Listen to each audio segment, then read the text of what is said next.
So guys, for this video nga po pala, nakita ko nga po pala si tatay, mukhang may lulutuin, Charis. Ito nga po pala ang tinatawag sa amin ng talbos balingoy at magpapaturo nga po pala ko mga time na to at hindi ko nga po pala alam lutuin to. At pagkakaalam nga po pala ng iba at nakakamatay daw ito pag hindi marunong magluto yun at prepare ko na nga po pala to. Mukhang di-off yung aking sangkalan, may waging sangkalan at iba na muna ang aking sangkalan ngayon. Mukhang natapon ata ni tatay yung may waging sangkalan ko at ipiprepare ko na rin nga po pala ang mga lulutuin, mga simpleng ano lang nga po pala ang aming nabili. Yung dalawang sibuyas lang at isang bawang, ay kalating bawang, okay na yan. At nandito ang aking nakakapagpasarap sa aking buhay, ang magic sarap. Yun, para tulungan ko na rin nga po pala si tatay at para maturuan na rin nga po pala tayo kung parang procedure nito pagluto nitong talbos balingoy, ito ang tinatawag dito sa amin ni sa Bicol.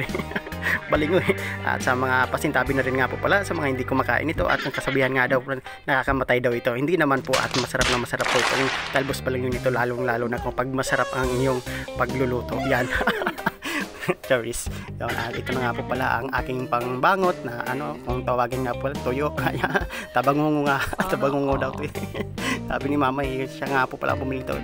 Ito na nga po pala at na-prepare ko na nga po pala ang aking ano, mga gagamitin at ito naman ang yun at pipigaan ko nga ito. Tara, let's go.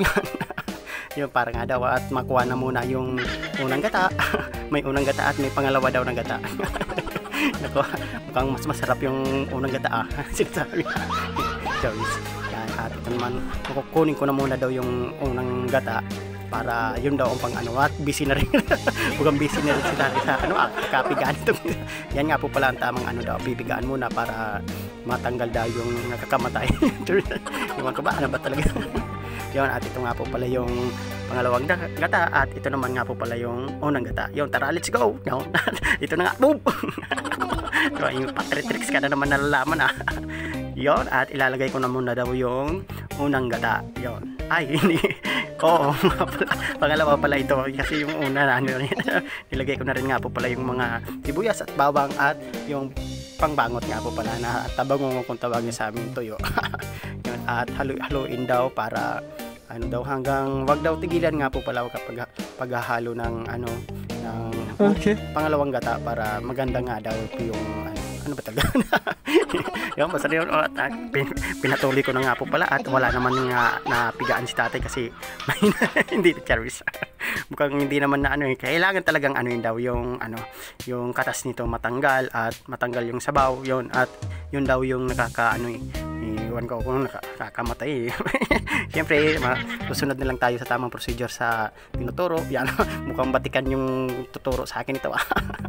Yan, at ito na nga at ito nga po pala yung napiga ko, mukha talagang nakakamatay yung ano yun, at ito na nga po pala yung resulta. Tara, let's go. Ito na nga, nilagay ko na nga ang ano yung talbos na to. Talbos balingoy, pero masarap talaga dito sa amin yan kaya sa mga taga-ibang probinsya kung anong tawag sa inyo nito. At ito nga po pala ang tamang procedure. Depende naman nga po pala kung ano-ano yung pagluluto. Meron mga Bicolanong iba naman may ginigisa nga daw yun. Yun, at ito na nga po pala yung unang gata nga po pala. Nandito nga daw yung sarap na sa unang gata. Tara, let's go. Ibus na to. Ito na, tamang-tama na. At pinatuyo ko muna nga po pala yan para ilagay nga po pala itong unang gata. Yan. Yako, yun. Masarap nga talaga ito Teka, parang nawala yung isda. Mas nangibabaw yung ano talbos pero masarap nga po pala talaga yan. Yun, at pinakulo ko na nga po pala. Yun, napakasarap din nga po pala talaga. Dito nga po pala yan sa probinsyang Bicol nga po pala. Mahilig kami magluto nito yon at ibinudbud ko na nga po pala si Magic Sarap, ang nakakapagpasarap ng ating buhay. Yan, Charis. At yung nakakasarap dito. Yun, at ganito pa pala pagluto nito at hindi ko nga alam talaga pagluto nito kaya nandito si tatay. Tinulungan nga po pala ko at tinuruan nga po pala ako. Tinuruan rin sa mga hindi nga po pala nakakaalam. Yun. Di ba nagkakuha na naman tayong technique yan. At medyo na nga masarap na nga po pala to. Mukhang paluto na to. Makakarami na naman akong kanin to. Yeah. Mukhang expert yung nagluto sa akin at dahil nga daw nagluluto siya noong kabataan niya at noong nangliligaw pa rin siya. Yan, Charis. Thank you for watching, guys. Adieu.